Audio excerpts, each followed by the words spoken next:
Ladies and gentlemen, welcome to Azeroth Daily for the 10th of February 2011. My name is TotalBiscuit, bringing you your daily dose of WoW news and comment. 2 rounds of hotfixes have been released since the release of patch 4.0.6, including quite a few Death Knight nerfs, actually, by the looks of it. Yes, indeed. Chill Blains now is affected by diminishing returns. Dark Transformation has been nerfed by 20%. Death Coil damage is down. Good lord, they really don't like Death Knights, do they? There you go. And, of course, if you want to read the rest of them, you can click on the link in the description below this video. Latest batch of EU community news is out as well, and as it happens, the Italian site World of Warcraft Italia has released a new version of its quest translator mod, which is quite incredible, really. It's got 7,350 quests in it, and will translate it through to Italian. That, I'm sorry, is badass. I mean, that is a really, really great mod. So, go and check it out if you happen to be Italian. Also, the Finnish site Goblin Explosives Network is looking for people to write WoW and Blizzard-related news. So, if you're into that and you are from Finland, you might want to go and have a look at that one. Many more articles, including the roundup of this week's comics and notable forum threads available in the description below this video. Blizzard is celebrating 20 years of Blizzard Entertainment, folks. Yes, indeed, they founded in 1991 with 3 young UCLA graduates. Oh, indeed. There was actually a little mini site for this, which is really great. You should definitely go and check that out. There'll be some videos coming. There's interviews and things coming soon over the next couple of weeks. Definitely well worth having a look at. But Blizzard, where is my latest version of this game? I would like to know. Yes, that's Rock and Roll Racing. So good. Oh yes, an absolute classic. Also good news from the BlizzCon VIP dinner. They were able to raise a total of $75,000 for the children's charity CHOC. So, well done to everyone that was involved in that. And with that, it's time for your Daily Blues. Bashiok reports on an issue regarding haste, and indeed the use of haste in terms of resource generation. That has now been dealt with in a hotfix, by the way. So this has actually just been updated. The hotfix has been rolled out, but will require some rolling restarts in order to pick up the change on some realms. So just bear that in mind. The hotfix in question actually introduced a number of new bugs, and they are working on trying to resolve all of those as we speak. Got this one right here, which is in regard to the Crusader strike not generating holy power, which is a little bit problematic for the paladins. A response comes in from Zarhym that says that there is a known issue in regards to that, and they are looking to fix it, but bear in mind that missing attacks should not generate holy power, and we generally don't reward characters for failing to land attacks. Indeed, if you want to fix that, then you might want to increase your hit and expertise, just like any other melee DPS spec has to do. Frost is very upset about the fact that he's going to spend 50 gold in order to do a respec after apparently there were massive sweeping changes to the talents in 4.0.6. Even though there really weren't. And Bashiok responds by saying talent point wipes are only done as a very last resort in cases where not resetting them would actually break a talent tree due to the actual changes made, and they are not added as a convenience when talent changes actually occur. Indeed. And people say, oh, can you get a price reduction? It's 50 gold! Who cares? It's Cataclysm. 50 gold is nothing. Hell, if I personally give you 50 gold, will you stop talking? God, people will literally complain about everything these days, and indeed, as a result of that, it seems like Bashiok has finally completely lost his mind, providing a satirical, as far as I can tell, post called New Changes in regards to patch 1.10. Oh, yes, indeed, folks. Yes, changes to BRD. Very important. Yeah, big fan of that. Although, yes, I do think he is now channeling Fangtooth to the point where he'll eventually become the reincarnation of Fangtooth. Perhaps he's been possessed by the demonic version of Fangtooth. You just never know. And with that, it's time for your daily grind. A lot of vanilla players may be aware of this one. It is one of the saddest quest chains in the entire game and has been incorporated into the new set of quest lines in the Eastern Plaguelands. It is, of course, Pamela Redpath. It's incredibly sad, if I'm totally honest with you. You're sent to go and investigate the missing daughter of one of the guys over at the first outpost. And as it turns out, she is, of course, dead, but she doesn't actually know it. And you have to go around finding her doll, as well as finding out about what exactly happened to her father. Indeed, it looks like everyone here was completely slaughtered in very, very unpleasant and a very haunting questline. Good to see that Blizzard can put that into the game and indeed manage to maintain it in a fairly serious and thought-provoking manner. With that, it's time for your weekly feature, ladies and gentlemen. It is the Court of Law. We're continuing our 5-part series on the new lands of Cataclysm with the Law of Uldum. Uldum is a desert area on the southern coast of Kalimdor. It's also known as the Land of the Titans. It's one of several Titan areas in Azeroth, which include Uldaman, Ulduar, and apparently there are another 3 which are yet to be discovered. Uldum has until very recently remained hidden from view, to the extent that Bran Bronzebeard reported in his travel log, The Lands of Mystery, that he was completely unable to find it, despite searching all over Tanaris. As it turns out, a sort of Titan cloaking device was deliberately keeping Uldum hidden from the rest of Azeroth until the Cataclysm damaged the device and prevented it from hiding Uldum any longer. The mighty gates that sealed off the suspected entrance to Uldum were shattered, and the land is now accessible. Uldum was originally believed to be a research area for the Titans, and a suspected superweapon was supposedly hidden there. However, it turns out that Uldum itself is one giant superweapon to be activated by Algalon the Observer should he send his fateful reply code Omega to the Titans. This is said to occur in the event of mass corruption of the life forms of Azeroth. If Uldum were to be activated in such a manner, it would wipe out all life on Azeroth to prevent the corruption from spreading. The Alliance, Horde, and Deathwing's forces are initially unaware of Uldum's true nature, discovering it as they explore the zone. They expect to find a superweapon, but discover the entire land is in fact the weapon. Uldum contains 2 similar Tol'vir factions with different ideologies, the Nephicet and the Ramkehen. The Nephicet Tol'vir are now allied with Alakia and his new master Deathwing, and did so in return for the removal of the so-called Curse of Flesh, a flaw introduced into many Titan creations by the Old Gods to allow them to corrupt and assimilate those life forms. As a result, the Nephicet have regained their original metallic and stone forms. The Ramkehen, on the other hand, remain in their organic bodies, essentially a sentient race of cat people, and are committed to the ancient traditions that the Tol'vir abandoned, namely protecting the secrets of the Titans.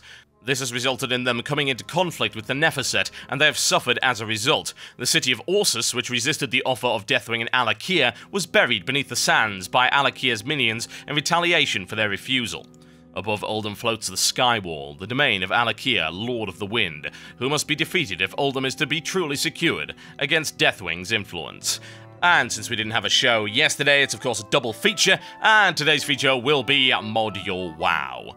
Gonna be having a looking at 3 mods today that some people might consider to be useless, but might be kinda handy for the collectors amongst you. The first one goes by the name of Soundwave. It's a very simple mod that randomizes the companion pets that you can bring out. So if you're someone that's got an awful lot of companion pets, you're looking for a bit of variety, you can very easily take the macro and put it on your bar. It will be automatically set up by Soundwave, and then every time you click the macro, it will summon a different pet on a randomized basis. It does seem a little bit buggy, I might add. For instance, I was trying to click the button, it tried to summon my Thor, and it refused to summon it. I don't really know why that is. There are a few configuration options. It's nothing particularly special, and it does seem like it needs a little bit of ironing out, but it is kind of handy if you do have a lot of collectible pets. On a similar note, we also have Go-Go Mount, which does the same thing for mounts, although it does have a couple more features as well. It's got an auto-dismount feature, however, that's now been incorporated into the Blizzard UI, so I can't see that being all that useful. Although I do believe it will dismount you from a flying mount if you're in the air and clicking on something like a mining node or a herb, which currently does not happen unless you are on the ground. This mod also relies on a macro that you have seen in this video right here, so just set up that macro and you will be good to go for the mount swapping. Sadly, I don't have all that many, as you can clearly see.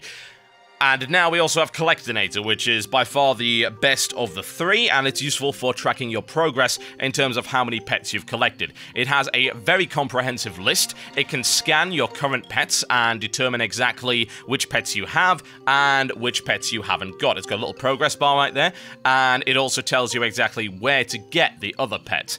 I've got two problems with this mod, one of which is that it displays the tooltip directly over the menu, so it's a little bit hard to read and also to place your cursor in the right place when you're scrolling down it. A little bit inconvenient. It would be nice if it popped it up elsewhere on the screen. And also the fact that it doesn't seem to detect a few of the pets that I've got. I've got the Murky, and I believe it also does not detect the Lil Ragnaros and the companion Moonkin pet, which are available from the Blizzard store. Those are not in the list right now, and I believe they do need to be added.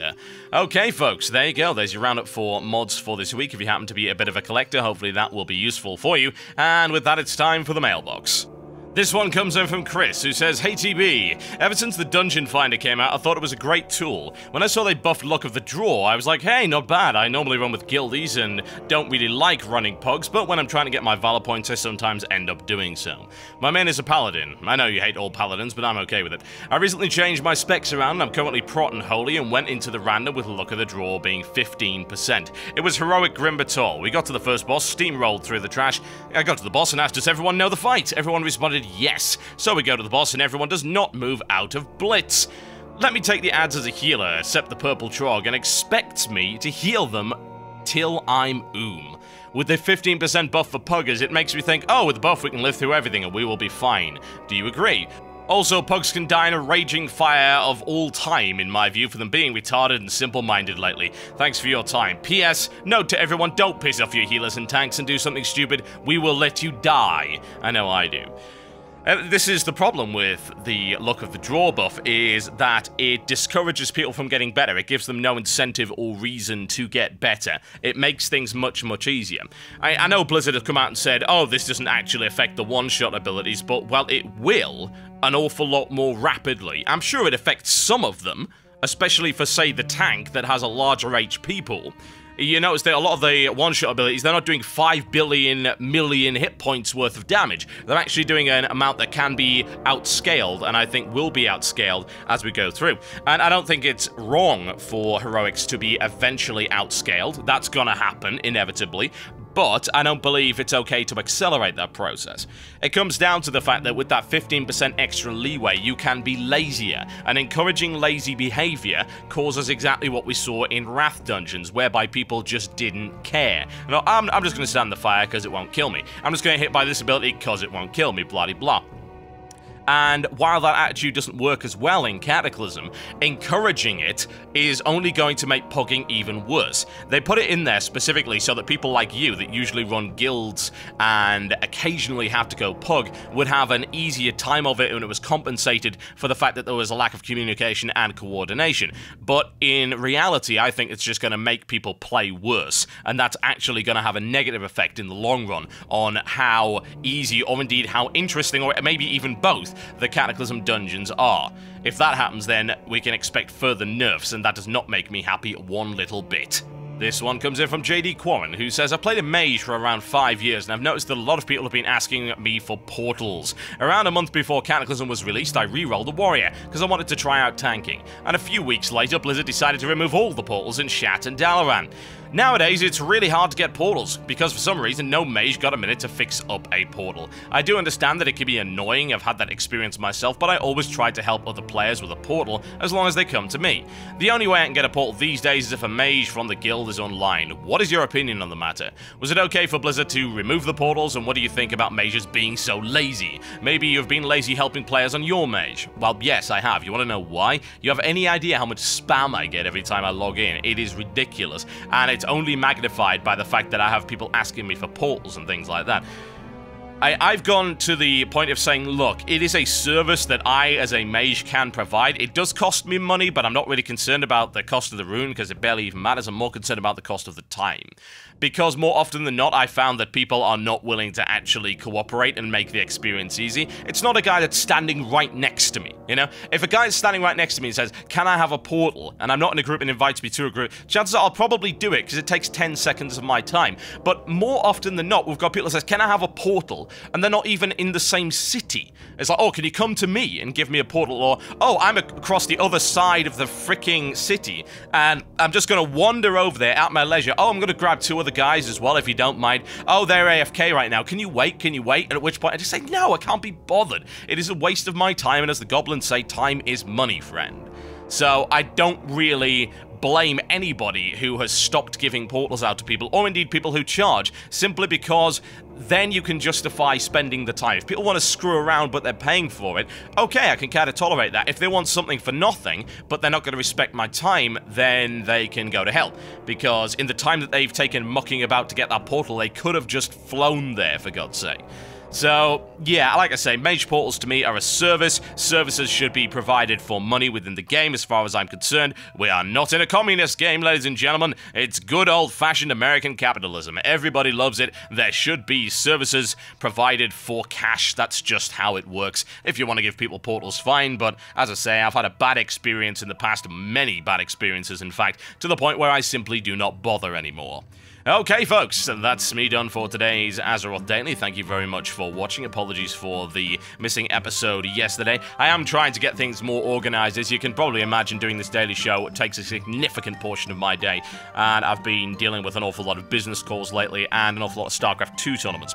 Obviously, I don't want to prioritize StarCraft 2 over WoW because my WoW stuff gets watched more, so I have hired a researcher, and I'm trying to reorganize the way that I do things to make sure these videos get out more regularly and earlier in the day. So thanks for your patience. I know it's not an excuse, and I'm very sorry. I don't like letting people down, but thanks once again for your patience, and I will see you next time.